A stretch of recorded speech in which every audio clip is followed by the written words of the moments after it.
Когда подушка становится твердой, как лед, а ты не успел выпить чай или кофе, будильник давно прозвенел, но ты ненадолго прилег, и вот тебя давно уже ждут на работе.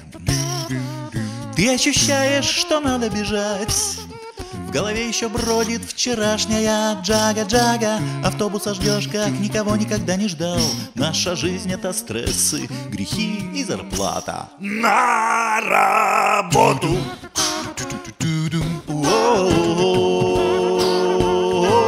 Опоздал. На работу!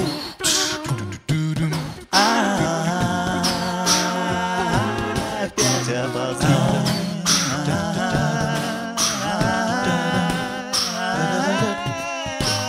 Ты вращаешь турбины и топишь котлы, каждый по-своему. Всем нужны деньги.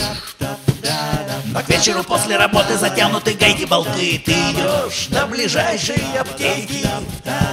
Глядя в ночное небо, на часах уже 3. Поставив будильник, отключишь мобильный. Какая же ночью спокойная жизнь. Скажешь ты, закурив, Снова не спишь, и зеленый не гасишь светильник. на работу! На работу!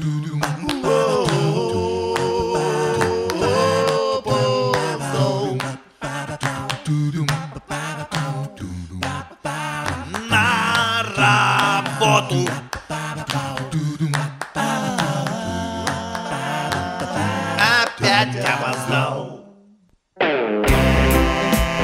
Николай Бодров, Харанорская ГРЭС, котлотурбинный цех, специально для проекта «Энергия голоса».